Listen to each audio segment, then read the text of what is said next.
Welcome back to the Plant Wisdom Collective, a space where we explore the deep roots and modern application of herbalism. Whether you're joining us for the first time or continuing on the path, this space is designed to make herbal wisdom accessible, practical, and deeply connecting to the world around you. My name is Taryn Forrelli, and I'm the Chief Science Officer at Traditional Medicinals. In today's episode, we're going back to the roots and exploring how cultures around the world have worked with plants for health and healing. Joining me for this conversation today is my good friend and herbal expert, also head formulator at Traditional Medicinals, Guido Masé. Welcome. Thanks, Taryn. It's great to be here. Yeah. So let's start with the basics. How do you define herbalism? Well, typically folks think of herbalism as the art and science of using plants and mushrooms to achieve wellness-related outcomes, to help support our health, to help us in our daily lives. But I really think of herbalism as going beyond that a little bit, and as more than just a collection of remedies. There's something special to herbalism that really makes it a little different. Absolutely. I mean, I think of it, and I know a lot of herbalists do, as a relationship with plants. And different than some other remedies that people may be familiar with, herbalism is very much about holism. It's not about reductionism. And so we actually celebrate complexity. We love that plants are chemically complex. It's not only fascinating, but it's also something that we try to preserve. And oftentimes we will combine different parts of a plant together or different preparations of a plant to make sure that we're delivering all that they really represent. Taryn, I love that. And I heard two key points there. One is that plants are really complex. They contain complex suites, sometimes of thousands of different chemicals. And we're really just starting to understand what all that chemistry and that complex interplay means for us. It's beautiful and it's fascinating, but we almost have to have, simply because our knowledge is limited, a little bit of trust for the plants and for the wisdom that they inherently have within them. But the other piece is what you brought up about this sort of holistic daily relationship building that herbalism brings to the table. And to me, that's one of the most profound pieces. And it's the reason I come back to herbal medicine every day. Yes, there's this valuable chemistry. Yes, there are these benefits, but the daily connection to these botanical allies sort of plugs us in to this stream of information coming from the natural world. And the way I think about it is when you connect to plants, when you connect to herbalism, you give nature a seat at the table. She can literally bring her voice into our bodies, into our minds and moods. And as a result, as humans, we begin to act a little differently, and we walk on this earth a little differently, and our relationships begin to shift, and our moods begin to shift. And to me, that plugging into that conversation, as you put it, that's coming from nature through these herbs, that's the most profound gift there is. And this is something that cultures around the world have been doing for, again, since the beginning of human history as we know it. One of the things that's really interesting is that most of this knowledge has been kind of passed down in the form of stories, myths, hands-on learning, direct experience, long before kind of written history existed. And even today, a lot of traditional wisdom is, your grandmother telling you her recipe. That's very valid and very important. That's a very important way of learning. And we see that plants show up not just in medicine, but in spiritual practices and daily rituals. I'd love to just talk a little bit more about how these ancient traditions have shaped herbalism today. Yeah, I really love that. And I think some of the earliest recorded writing that humans put together was about herbs. But as you pointed out, not just limited to the realm of health. It's about culture. It's about spirit. Our herbal remedies are deeply embedded into almost every aspect of human existence. And there's some really great examples from recorded history. 3,500 years ago, we think this ancient scroll from the Egyptian kingdoms called the Ebers Papyrus didn't just record a range of remedies, right? From sweet clover, for example, to other herbs we know today like ginger and cinnamon. It also talked about some of the ritual practices to bring these plants into ceremonies of daily living as well. And throughout the Middle East and Persia, we also have historical records that incorporate plants that are thousands of years old. And maybe some of the oldest come from the Ayurvedic tradition. These ancient texts, some would say 4, even 5,000 years old, talk about creation myths. They talk about the breath of fire on this sort of undifferentiated black ocean and how that brought everything into existence. But it also talks about the plants that were there almost from the very beginning, whether it's the lotus as this sort of archetypal creative flower, or whether it's soma and plants that were used in these all-night revelry rituals that were going to bring healing to the community, but also help us figure out our context and our place in the universe, right? We see similar threads echoed in traditional Chinese medicine, where the Yellow Emperor, supposedly again 4,000-5,000 years ago, sort of discovered or cataloged the first uses of medicinal plants. Some of these were written down in the Yellow Emperor's Classic of Medicine. We see this throughout the world, right? Even Celtic traditions, in traditions from my native Italy, the stories of how humans came to know plants and how important these are. They're some of the first written records we ever made as human beings. But even before we knew how to write, even before we knew how to put hieroglyphics together, there's evidence that humans were consuming plants for reasons that went beyond nutrition. For example, archaeogeneticists are finding skulls in ancient burial sites, and when they scrape the plaque off their teeth, they find remnants of chemistry from herbs like chamomile and yarrow, plants that you wouldn't put into your soup for dinner, Right. but which we know are medicinally active. So like you said, Taryn, herbalism has been a part of our lives well beyond health since before we were human. Thank you, Guido. Yeah, it's so amazing that we do have this history, this understanding that the wisdom has been there for thousands of years and has influenced the way that herbalism is practiced today. Yeah, so we have a lot to be grateful for in terms of this knowledge being preserved throughout history, from indigenous peoples being recorded in these ways. And what we see with modern herbalism is that a lot of the herbs that we are big fans of, like echinacea, for example, which is something at traditional medicinals, we kind of hero that herb in our formulas. That's something where that wisdom came from the Native Americans. And another thing about herbalism that we learn from indigenous peoples is that herbs are not just remedies, right? It's not just something with a benefit for the body, but it's actually something that is a living being, plants as living beings. And this idea that they are kin is often mentioned in various forms and languages in indigenous cultures. And that really means they're family, right? Plants are something that give generously to us. And in return, this idea of reciprocity needs to be practiced. And that's giving back to the plants, giving back to the land and these ecosystems that we are all a part of. And so I think as modern herbalists, there's a responsibility to not only acknowledge where this wisdom comes from, but to employ this practice of reciprocity and ensure that there is sustainability, that there is respect and a continued care for the earth and the well-being of the people. Yeah, Taryn, I mean, what you brought up is something that almost every plant person I've ever talked to speaks in similar ways. And I've always wondered why that is, especially as I, grew into my herbal practice. That gratitude comes, that sense of reciprocity almost comes. And I've been thinking a lot about why that might be. But as you pointed out, plants are so generous.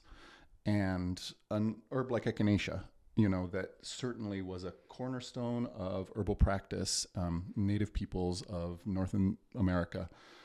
You see this across the world, right? Like in South America, passion flower really shines. It's used for health and well-being, but it's also a very spiritual herb. Certainly cacao, right? The source of chocolate as a major Central and South American sort of ritual staple. Now it's an herb that has taken over the planet. And it's amazing to see that. But I agree with you that remembering where these plants came from and the indigenous context that brought us this information is absolutely essential. So the plants are all around us, even in our backyard, and there to remind us that they're there if you pay attention. And I am personally so grateful that this practice of herbalism hasn't disappeared. It is still there. It's evolving. I was wondering if you could speak a little bit to how herbalism is evolving in modern medicine, how it's showing up in clinical settings, and how, people are getting more excited about the plants these days. Yeah, it's a good point. And in the modern world, we certainly are getting more excited about herbs and the benefits that they can provide. I think it's important at the onset to remember that the knowledge keepers in different areas across the planet, whether we're talking about New Zealand and Australia or African subcontinent, sub-Saharan Africa, Middle East, North and South America, Europe, these traditional knowledge keepers have held the beating heart of herbalism, and they've held it intact from those times we were talking about thousands of years ago. In parallel, right, as our sort of scientific understanding of the world and nature has evolved over the last few hundred years, we've applied that lens to herbs as well and started to get some really interesting new insights. Right. I mean, there's different ways of learning herbalism. There is this scientific lens that can be really interesting, but we also talk about the importance of embodied learning and embodied knowledge. And so these things, I think, marry very well together. And at Traditional Medicinals, we often talk about the importance of both traditional knowledge and the science, and in formulating the products, we bring those things together. Yeah. And, when you're thinking about bringing this into your own life, there's some really neat ways to use tradition as sort of a signpost and guide. But in terms of the last, few hundred years, we've moved from what I would say is a more folk-based herbal tradition to one that in certain cases and in certain countries around the world has become very formalized.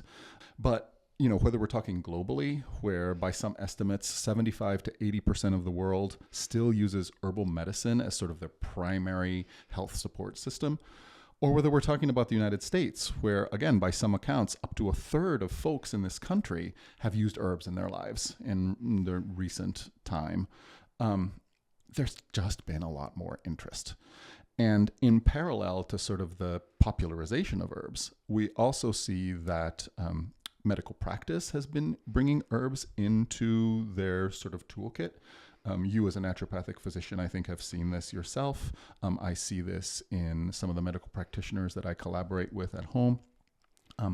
And also the sort of scientific research literature around herbs has taken a hockey stick over the last 20 years, both in terms of understanding how herbs work in our body and talking about that a little more, and sometimes even finding novel uses for very traditional remedies. So all of that has really accelerated over really the last 20 to 30 years. And it's heartening for me to see that in the United States even, modern medical powerhouses like the Cleveland Clinic are talking about how to integrate medicinal herbs into the offerings that they have for folks. Yeah, I mean, it's not uncommon these days for people to know about herbs like turmeric, or even ashwagandha has become very popular these days. And that's something that I feel like 10, 15 years ago was not part of the conversation. So, it does feel like as the research is kind of growing, people are finding out about it. Social media is another way, of course, that people are learning, and that's all wonderful. So people are, becoming more aware of these botanicals that are popularized. They might not be aware, though, that some of our modern pharmaceuticals even have their roots in herbalism. Aspirin, one of the most popular drugs out there is something that has its roots in meadowsweet and willow. The same kind of chemical compound was then isolated and then synthesized to create aspirin that we have today. Can you speak a little bit more about that whole evolution? Yeah. I think partly because our scientific understanding tends to, as you pointed out earlier, look at the world and break it up into little parts with this sort of lens of reductionism. It's been really useful to us, and it's helped us figure some things out, like the salicylates in willow and meadowsweet can be chemically modified to turn them into aspirin. And wow, that stuff seems really useful. We've had similar journeys with other plants, whether it's digitalis from foxglove or even some of the modern drugs that are derived from mushrooms that can be used for a range of different applications. That's amazing. But I think one of the things that we have to remember is that in many cases, we don't understand exactly how plants do what they do. Whether it's an herb like raspberry leaf that's been used for sort of women's health and around pregnancy, we maybe have some ideas about why that herb might be helping, but we're not really sure yet. And so to trace it back to a single constituent like the salicylates in meadowsweet for aspirin gets really tricky and isn't necessarily an easy thing that you can do for all herbs. Another one that I think about a lot is turmeric. Like you said, people are learning more about how turmeric can really help in a range of ways, whether it's support our digestion or help relieve occasional inflammation that comes up in the context of an active lifestyle. It's tempting for us to say, what is it in turmeric that's doing that work? And while turmeric has a range of constituents like curcuminoids and volatile oils, it's really hard to say everything that turmeric does is because of curcumin. Right. And in fact, when people try to pull out curcumin and use it by itself, we don't necessarily tend to see the same benefits that the whole plant offers. So while herbs serve as the basis for many important pharmaceuticals that are used in today's modern medical field, it doesn't mean that all herbs can have their activity explained by pulling out a single pharmaceutical constituent from them. The other piece that I really was thinking about when you were talking about sort of how herbalism exists in the modern context is that we're talking about plants on a global scale today. And we don't necessarily always have the luxury of knowing the grower or knowing the person who collected those herbs. So for me, both to honor traditional knowledge keepers and indigenous wisdom, and to make sure that the vibrancy and that sort of whole plant potency that we were talking about still exists, we have to pay attention to the sourcing communities and to the places where these herbs come from, especially today. Yes. And in fact, many herbs, their complexity, which we want because the whole is greater than the sum of its parts, is something that we like to say, is influenced by the way that they're grown. The way that the soil is cared for, the complexity. I think a theme that comes up a lot, both in ecosystems and then in our body, which is an ecosystem, is complexity. Like we thrive on complexity.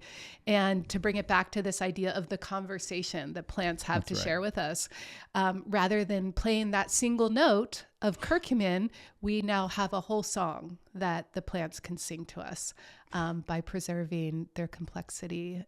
So yeah, it's just a beautiful cycle that happens in nature and then within us. That is brilliant. And what it means is that as herbalists, we enrich our lives by having a beautiful song instead of a single note. Yeah. The way you put that, Taryn, is just so spot on. Thank you. I think that we can be really inspired by the science, regardless. I've always been drawn to science and found it to be one of the ways that we can understand plants on this deeper level and just have more appreciation for them.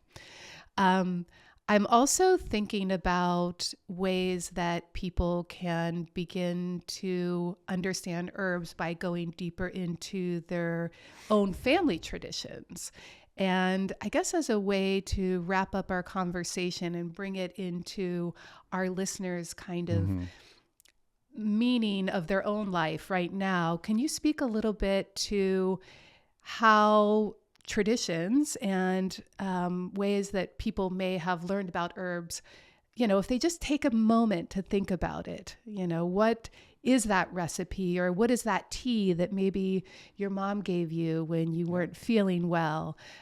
Maybe it was, a chest rub that when you couldn't breathe at night, it was like an essential oil that like now you smell that. For me, it's eucalyptus, right? Whenever I smell eucalyptus, kind of just is like, oh, wow, this feels really deeply nourishing. Can you speak a little bit about that? Yeah. Really great points, Taryn. I think there's a couple things in there. First of all, as we've explored today, there's this really deep, conserved rootedness to herbalism in terms of its relationship to human beings. Around the world, all different cultures have traditional knowledge keepers, and plants have been a part of that traditional knowledge, right? So that means that whether you're looking at a culture like our own Western American culture, there's going to be these sort of hidden threads of herbalism that you may not even be aware exist. So, for example, the after dinner mint, right? We tend to think of that as like, okay, it's just something we do, but there's a real functional reason for that, right? As we'll see, exploring our Plant Wisdom Collective work together, carminative herbs, including peppermint, are great digestive remedies and are so soothing after a meal. So there are these echoes that are still present. And in some cases, they're much louder than that, right? We actually see herbalism being present in very real, tangible ways across cultures around the world.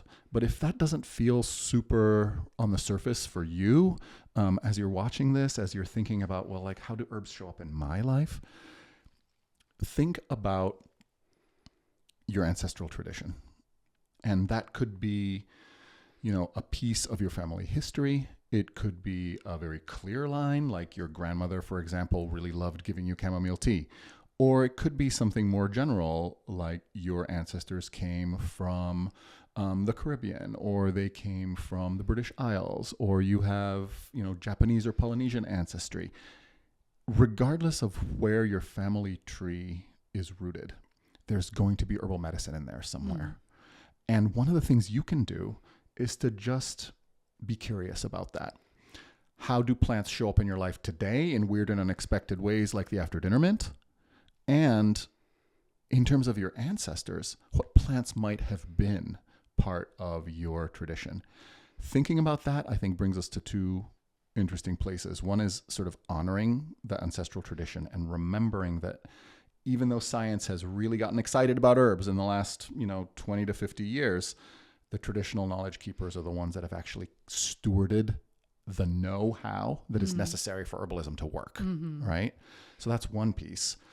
And that exercise can help keep that knowledge and that honoring alive, that reciprocity you were talking about. But the second is if you can find a recipe, or you can find some traditional herbs that come from your ancestral tradition, these are often great roadmaps for how to start bringing herbal practices into your life. As you were saying, at traditional medicinals, when we're thinking about a new formula, we often go back to the old recipes as a grounding and a source of inspiration. So that's something you can do at home really easily. If you're curious, if you have questions, if you have stories or experiences, please don't hesitate to share it with us at the Plant Wisdom Collective. I can't wait to hear kind of how this shows up in your life. And we'd love to just get into a conversation about it. Absolutely. I mean, herbalism is also about community. It's about community care. It's about community sharing. So yeah, we definitely want to invite all of our listeners to join our community, to participate in the conversation and share your stories. We can all inspire each other together.